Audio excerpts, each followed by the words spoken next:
El monte Katahdin, en Maine, es famoso entre los turistas no solo por sus impresionantes vistas, sino también por su exigente terreno, capaz de poner a prueba las habilidades incluso de los escaladores más experimentados.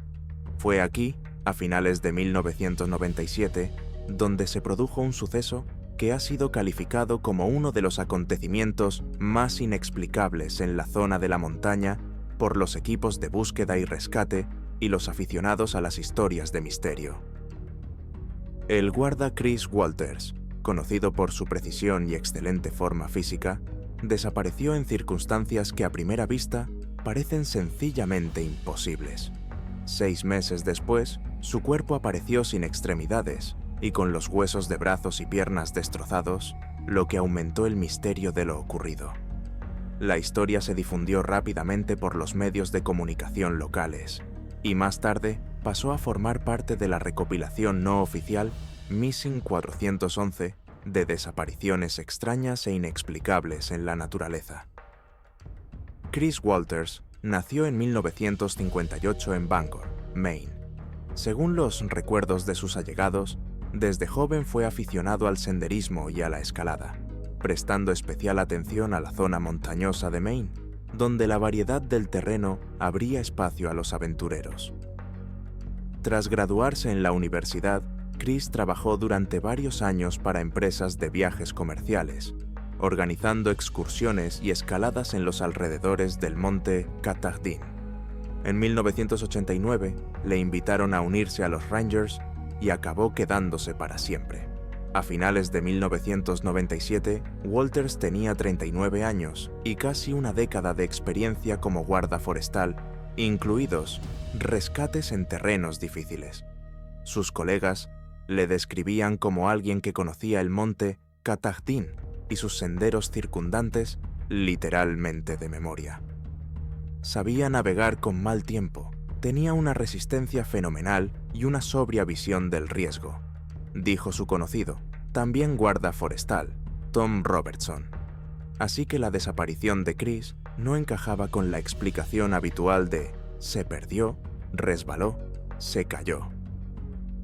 Según los informes oficiales, en la primera semana de noviembre de 1997, Chris Walters entró de servicio en el extremo norte del sendero que lleva al pico Katahdin. A pesar del final del otoño, el tiempo era relativamente suave. Aún no había nevado en grandes cantidades y las temperaturas diurnas rondaban los 47 Fue a ver el paso de Abol, donde no es raro que los turistas intenten subir a las alturas. Una transmisión de radio desde el área de servicio informó de que Chris se puso en contacto sobre las 10 de la mañana del 7 de noviembre. Informó de rocas heladas pero condiciones en general tranquilas, y dijo que iba a haber un par de senderos laterales al pie del paso.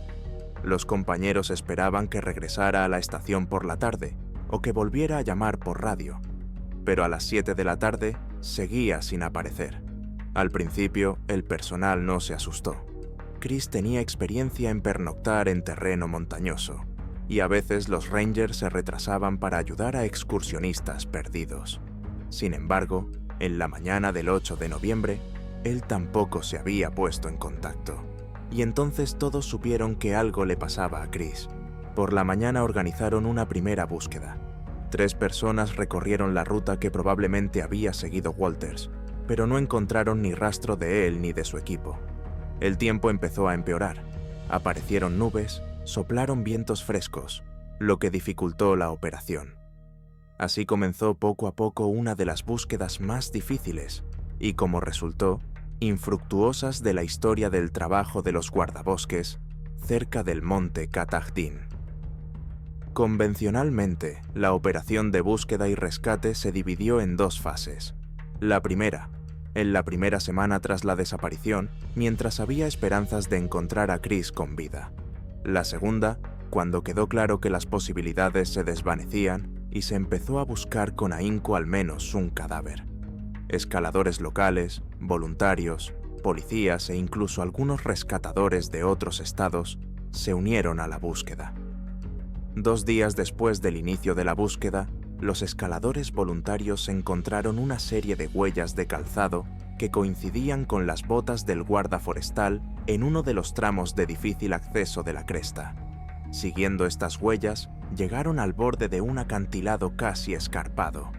Allí las huellas se rompieron de repente, como si Chris hubiera caminado literalmente hasta el borde de un precipicio, pero sin el menor indicio de que se hubiera caído o vuelto a subir. Buscamos por todas las grietas y salientes, pensando que quizás se había caído, recuerda el jefe del equipo de escalada. Pero la roca que había debajo era lisa, monolítica, y es imposible imaginar que el cuerpo no estuviera atascado en alguna de las grietas. Al mirar hacia abajo, los rescatadores no vieron ropa, ni fragmentos de equipo, ni sangre, nada en absoluto que indicara que el hombre se había caído. Algunos alpinistas, sospechando que se trataba de un rastro abandonado, revisaron también las laderas vecinas, sin resultado alguno. Un perro rastreador, después de seguir el rastro, perdía su rastro justo en ese borde, aullaba y se negaba a ir más lejos. Era como si el guarda forestal se hubiera desvanecido en el aire. Debido a las incesantes preguntas sobre dónde podría haber ido Chris, la operación de búsqueda y rescate se hizo más grande. La policía del condado de Penobscot mantuvo un helicóptero con equipo de búsqueda encendido durante una semana, comprobando todas las rutas de escape lógicas, otros senderos, grietas. Canes con perros rastrearon el bosque al pie de la montaña, sin resultados. En el informe del Departamento de Policía del 15 de noviembre se dice: no se encontraron indicios de caída o salida de una persona en otra dirección. Mientras se realizaba la búsqueda, los compañeros de Chris se encontraban en estado de shock y confusión. La teoría del suicidio ¿podría haber saltado por un acantilado? No encajaba con el carácter positivo de Walters, además de que no dejó ninguna carta y el día de la desaparición sonaba alegre. La versión criminal también parecía extraña. Secuestrar a un hombre en un tramo escarpado de las montañas, por donde no puede pasar un coche, y ni siquiera dejar rastro. Improbable. ¿Y los animales? ¿Pumas u osos? Pero no había huellas de ningún depredador, y mucho menos una bestia arrastraría a su presa hasta el borde del acantilado. Como resultado, a finales de noviembre se suspendió la búsqueda activa. Se notificó oficialmente a los familiares que Chris estaba desaparecido, y la investigación oficial no fue concluyente. Muchos se preguntaron qué podía haber pasado en el monte Katahdin. La verdadera conmoción se produjo a finales de mayo de 1998, cuando el deshielo abrió algunas zonas del terreno montañoso antes inaccesibles. Un grupo de entusiastas de la escalada, preocupados por la situación de Walters, decidieron explorar de nuevo las tierras bajas y los campos de pedregales bajo esa misma roca. Esperaban ver, tal vez, restos de ropa. Y, efectivamente, una mañana se toparon con un hallazgo siniestro: fragmentos de un cuerpo humano. Llamaron a la policía y expertos forenses llegaron al lugar e identificaron, a partir de los registros dentales y otras características adicionales, que se trataba de los restos de Chris Walters. Más concretamente, un torso y una cabeza, sin extremidades. Faltaban brazos y piernas, y algunos de los huesos estaban destrozados. Desde el principio, se planteó una serie de preguntas sin explicación fácil. ¿Cómo acabó el cuerpo donde se encontró repetidamente? Las inspecciones anteriores de la zona por escaladores no habían arrojado ningún hallazgo, ni una gota de sangre, ni fragmentos de ropa. Por lo tanto, o bien el cuerpo no estaba allí, o lo trajeron más tarde. Pero, ¿dónde fueron a parar las extremidades? ¿Fueron arrancadas por animales? El examen forense demostró que algunos de los restos óseos presentaban extrañas lesiones, como si estuvieran destrozados. No parecía típico de un depredador común. Pero, ¿por qué nadie había olido antes el cadáver? ¿Podría haber yacido bajo una gruesa capa de nieve?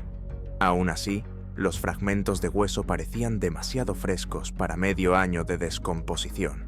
y cierta cantidad de tejido estaba momificado. Los expertos tuvieron que admitir que la forma en que se infligieron las lesiones no permite afirmar inequívocamente la acción de animales salvajes. Al mismo tiempo, no había rastros de cortes evidentes típicos de las armas blancas, y otras lesiones óseas parecían puñaladas o fuertes golpes con un objeto contundente. Se ha especulado con la posibilidad de que el cuerpo sufriera primero un fuerte impacto mecánico y luego fuera arrojado a una grieta y arrastrado por las aguas tras el deshielo.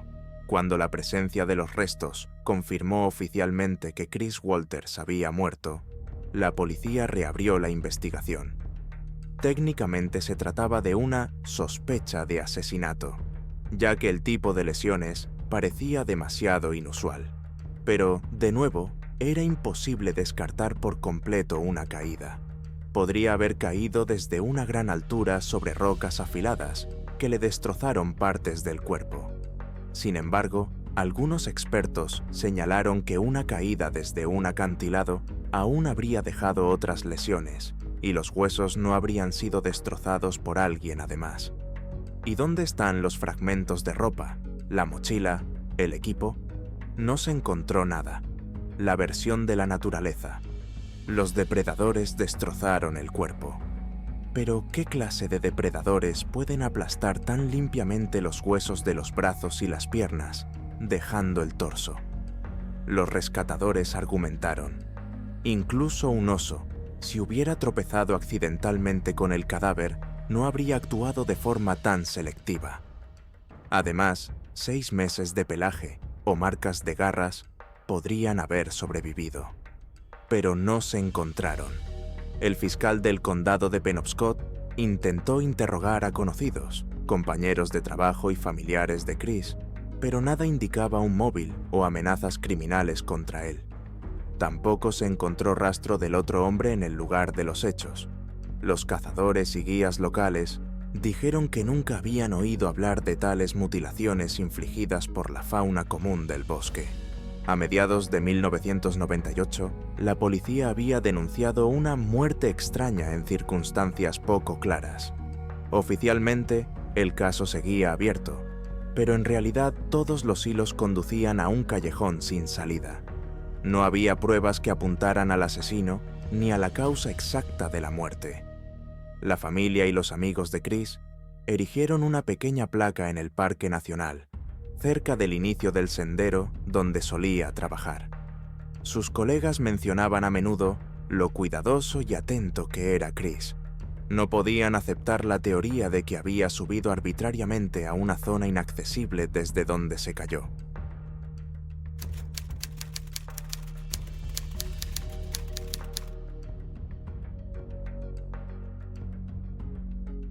En el verano de 2020, se produjo en una región montañosa de Virginia Occidental un caso aún debatido por el personal de los parques naturales y los investigadores de desapariciones desconcertantes. Jake McKenna, de 27 años, un joven guardabosques en ciernes, desapareció sin dejar rastro mientras controlaba un sendero a lo largo de un sinuoso río, una zona considerada siempre fácil de patrullar. La última transmisión de radio antes de su desaparición añade aún más niebla. No se trataba de un discurso definido, sino de sonidos ininteligibles, más parecidos a crujidos o murmullos. Jake McKenna nació en Virginia Occidental y desde niño creció entre paisajes montañosos y vastos bosques. Según su familia, siempre adoró la naturaleza y soñaba con dedicar su vida a la conservación de los bosques o a ayudar a los excursionistas. Tras licenciarse en Ciencias Ambientales en la universidad, se incorporó a un parque local como guarda auxiliar y en 2020 ya era supervisor a tiempo completo en uno de los tramos más pintorescos del río Greenbrier y sus senderos circundantes. Colegas y amigos han caracterizado a Jake como una persona responsable y positiva. Su lema de vida, "La naturaleza no perdona los descuidos", se confirmaba allá donde iba, ya que a menudo instaba a los excursionistas a permanecer en los senderos señalizados y mantenerlos limpios. Al mismo tiempo, Jake era muy sociable, bromeaba mucho, invitaba a sus compañeros de trabajo a pescar y a pernoctar en tiendas de campaña. La desaparición de semejante entusiasta y experto del terreno conmocionó a sus conocidos. Si él no pudo hacer frente al posible peligro, ¿qué podemos decir de los amantes corrientes de las montañas y los bosques? La desaparición tuvo lugar el 14 de agosto de 2020, cuando Jake entró de turno hacia las 8 de la mañana. Su misión consistía en comprobar el cauce de un afluente del río Greenbrier e inspeccionar varios kilómetros de senderos utilizados a menudo por los pescadores. Ese día las previsiones eran de tiempo despejado sin precipitaciones significativas, con temperaturas que rondarían los 200 centígrados durante el día. La humedad era alta, como es habitual en la región, pero no había peligro de tormentas ni vientos huracanados. A mediodía, Jake informó por radio de que todo estaba en calma a lo largo del río. Unos pocos pescadores en el agua, todo es legal, tienen licencias. Según su compañero, Jeff Carmichael, no se percibía alarma alguna en la voz de Jake. Acordaron que Jake caminaría río arriba un poco más, donde empezaba el corto arroyo, y luego volvería a la estación principal al atardecer. Sin embargo, a eso de las 2:30 p.m., ocurrió algo extraño. El oficial de guardia recibió una señal de Jake por radio, pero el discurso era escueto y poco claro. En lugar del habitual informe de su paradero, se oían crujidos, murmullos, como si el hombre hablara a través de un crujido o del viento. Era imposible distinguir las palabras, solo un sonido vago. Alarmados, Jeff y otro compañero, Mark Henshaw, decidieron ir urgentemente al lugar donde creían que podía estar Jake.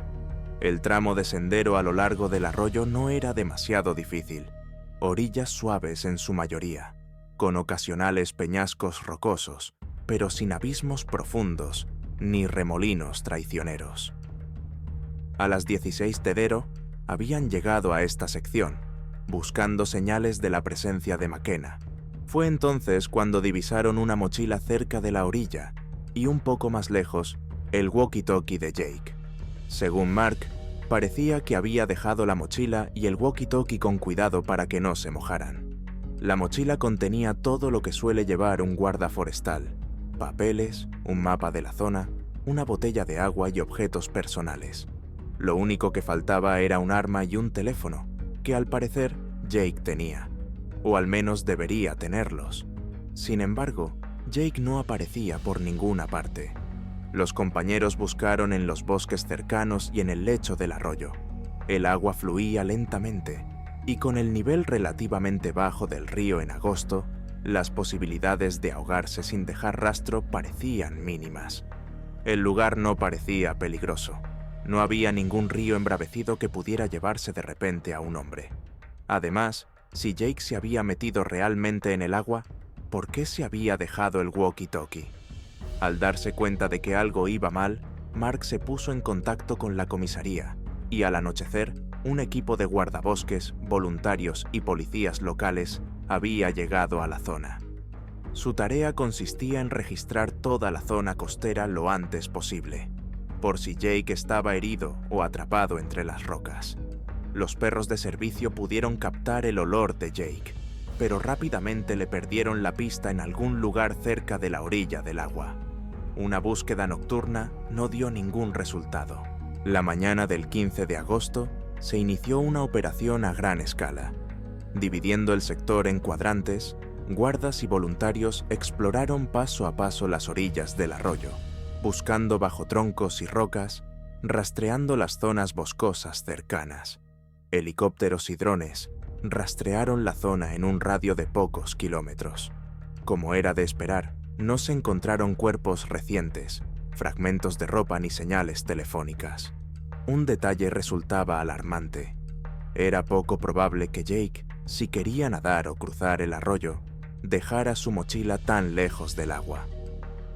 La última transmisión de radio de Jake McKenna, la que consistía en crujidos y palabras indistintas, fue muy discutida.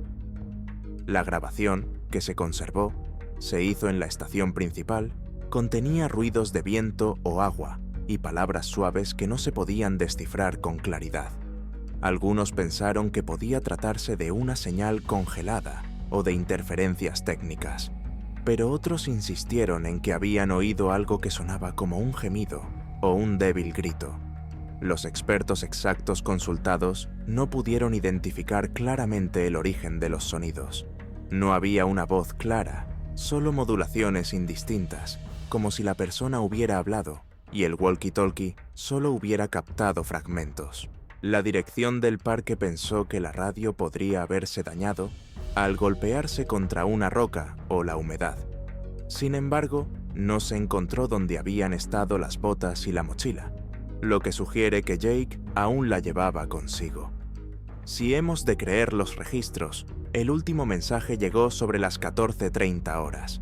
90 segundos después, se cortó y no hubo más señales de McKenna. Tras 2 semanas de búsquedas continuas en las que participaron decenas de personas, el sheriff del condado y las autoridades del parque anunciaron el fin de la fase activa. Se rastreó la zona varias veces. Se involucró a buzos para sondear las partes profundas del río, aunque son pocos. El resultado fue nulo. Ningún cuerpo, ninguna persona viva, ninguna pista nueva. Oficialmente, Jake McKenna figura desde entonces como desaparecido, y el caso sigue abierto. Familiares y amigos siguieron reuniéndose en las orillas del arroyo durante algún tiempo, esperando al menos algún indicio.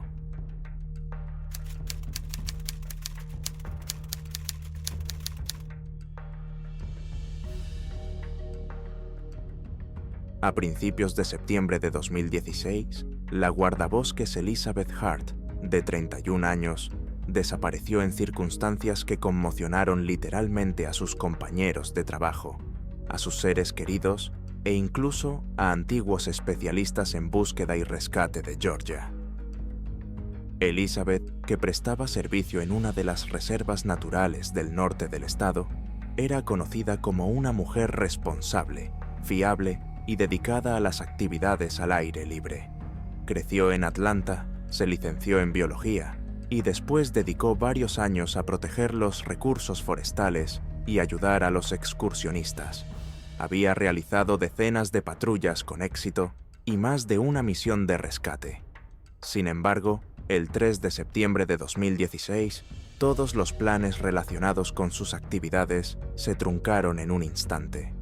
Según sus colegas, llegó a su lugar de trabajo por la mañana, inspeccionó el campamento y se disponía ahora sí a realizar una breve inspección por un sendero de montaña que conducía a pequeñas cascadas.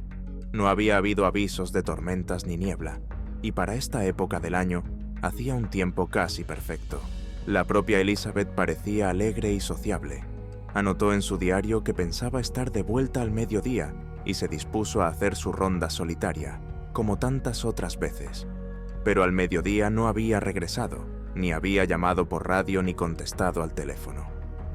Al principio, nadie se asustó. Ha habido ocasiones en las que un guarda forestal se ha retrasado por descubrir una hoguera o por ayudar a excursionistas perdidos. Sin embargo, a las 2 de la tarde, los nervios de los compañeros empezaban a ceder, y 2 empleados, Richard Lawson y Sandra Matthews, siguieron su ruta. Esperaban encontrar a Elizabeth en el sendero, o encontrarse con ella a la vuelta.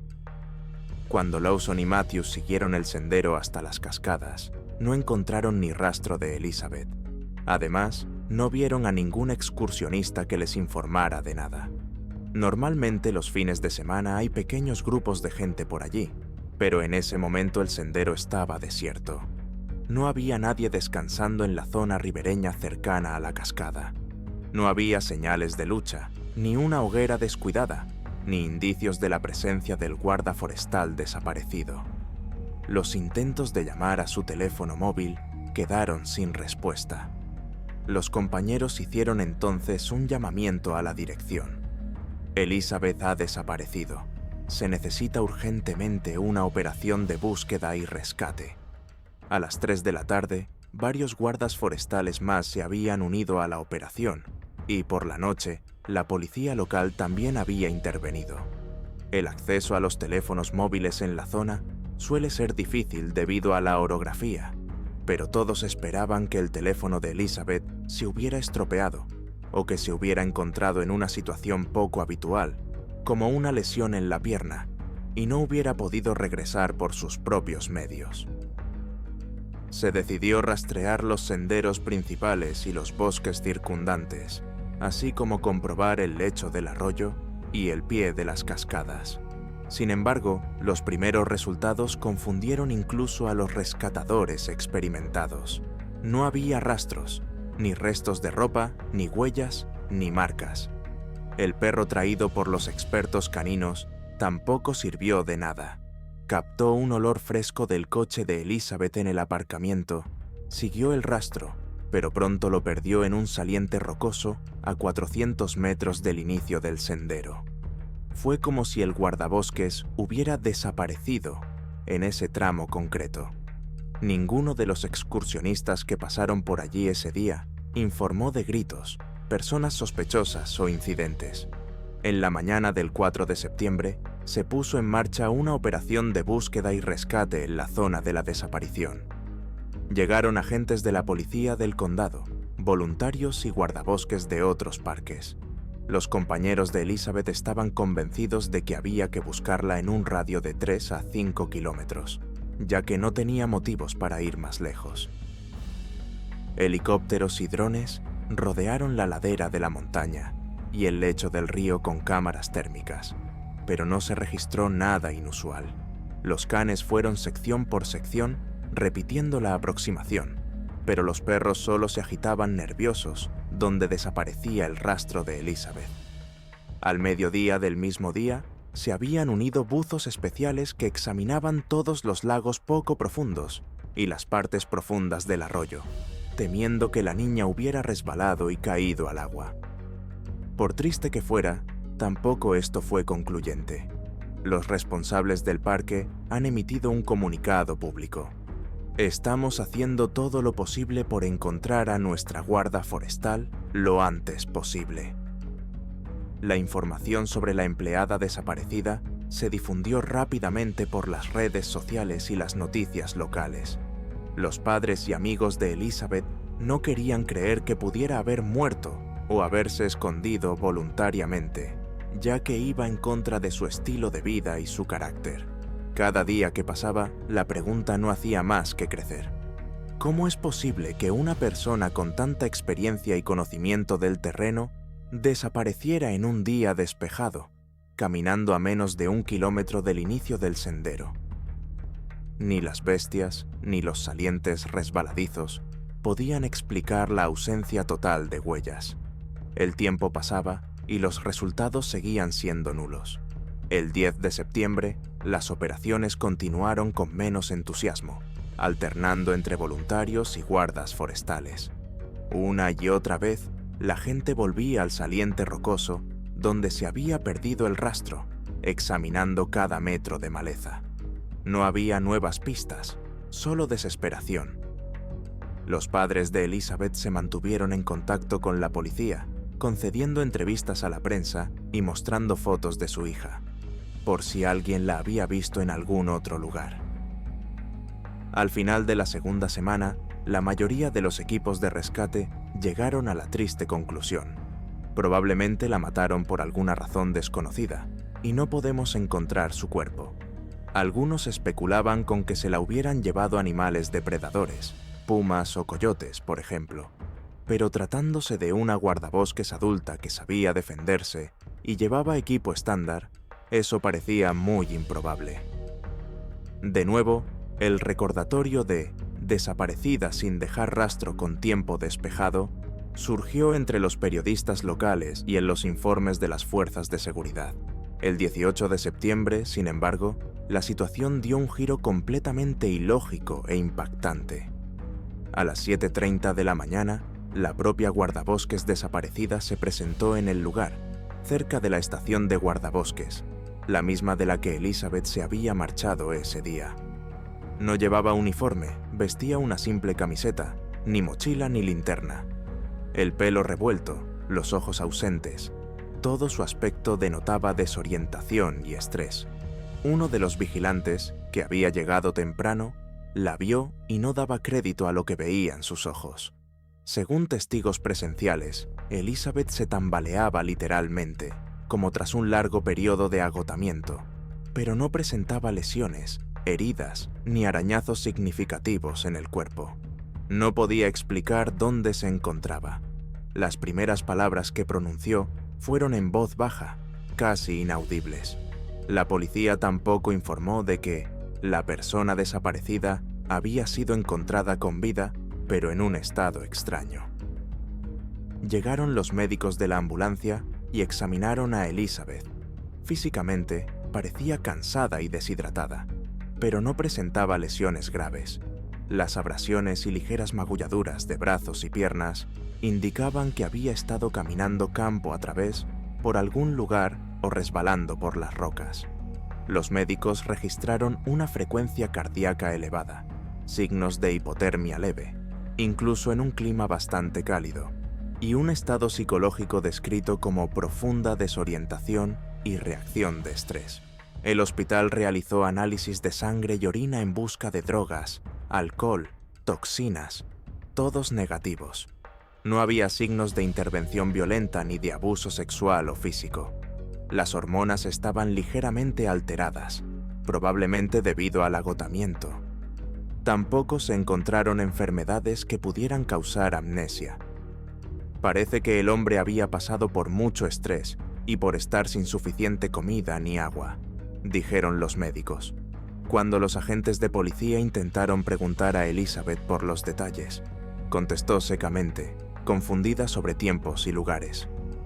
Recuerdo haber ido a las cascadas y luego el vacío. No sé dónde estaba. Algunos destellos de luz, árboles, noche. Sentía que no estaba sola, pero no veía a nadie. Sus recuerdos se interrumpieron en el momento en que se volvió detrás de un saliente rocoso, al oír supuestamente un ruido o una voz. La policía abrió un caso, sugiriendo que se había producido un secuestro o una retención ilegal, pero no se encontraron testigos que vieran el coche o a personas extrañas en la zona del parque. Elizabeth nunca fue vista en tiendas, gasolineras ni ningún otro lugar, según las grabaciones de vídeo. La policía comprobó sus facturas telefónicas y tarjetas bancarias, sin actividad. El patólogo que la examinó en el hospital confirmó que no hubo violencia ni señales de esposas o cuerdas. La investigación del lugar de su repentino regreso tampoco dio pistas. Las cámaras del aparcamiento no funcionaban en ese momento por problemas técnicos, y solo había una cámara anticuada alrededor del poste, que grababa parte de la calle, pero Elizabeth salió de la esquina sin ser captada por el objetivo. Preguntarle a ella misma cómo había vuelto fue inútil. Cuando le preguntaron cómo había caminado esas pocas decenas de metros sin ser vista, se limitó a encogerse de hombros como si estuviera en estado de shock. El psicólogo al que invitaron a verla dio un diagnóstico de trabajo de amnesia disociativa debida a un fuerte factor estresante. Pero nadie sabe cuál fue ese factor. Al fin y al cabo, estaba en un estado de ánimo normal antes de desaparecer, en un lugar tranquilo. Lo único que se sugirió fue algún tipo de incidente externo, que no dejó ninguna prueba directa ni explicación lógica. Poco después, cuando la prensa se enteró de su regreso, hubo una oleada de discusiones. Algunos lo calificaron de milagro enviado por Dios, otros de extraña abducción alienígena. En diversos foros relacionados con desapariciones inexplicables, el caso de Elizabeth Hart se incluyó inmediatamente en las listas de desaparecidos 411, en las que las personas desaparecen como en otra realidad y luego aparecen de repente en lugares familiares sin recordar nada. Los colegas de la Ranger Hart tenían opiniones divididas. Algunos se solidarizaban de forma amistosa. Ha pasado una mala racha, necesita apoyo. Otros insinuaron que podría haber montado su propia dramatización para llamar la atención. Pero tales afirmaciones encajan mal con el carácter de Elizabeth y la falta de beneficio de toda la historia.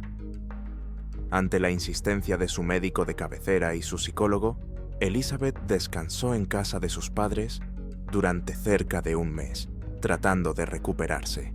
No se le detectó ninguna enfermedad peligrosa. Pasaron 6 meses y, de hecho, el caso Hart nunca avanzó. Sus padres se resignaron a que su hija hubiera sido encontrada con vida. Dijeron que era mejor no saber lo que había, si eso la ayudaba a recuperarse mentalmente. Los compañeros del parque recordaban su desaparición casi como un mito. Desapareció durante 15 días con tiempo despejado y luego volvió por su propio pie, y nadie sabe dónde estaba. ¿Qué está pasando por aquí? ¿Por qué desaparecen sin dejar rastro guardas forestales experimentados, cuyos cadáveres aparecen a veces con heridas inexplicables, o regresan de repente sin recordar nada de lo sucedido? Tal vez haya algo acechando en estos bosques que aún no podemos comprender. Si tienes tus propias teorías, publícalas en los comentarios. Dale un like a este vídeo, suscríbete al canal y activa las notificaciones para ser el primero en enterarte de nuevas historias de misterio. Cuídate y recuerda, el bosque esconde muchos más secretos de los que podemos imaginar.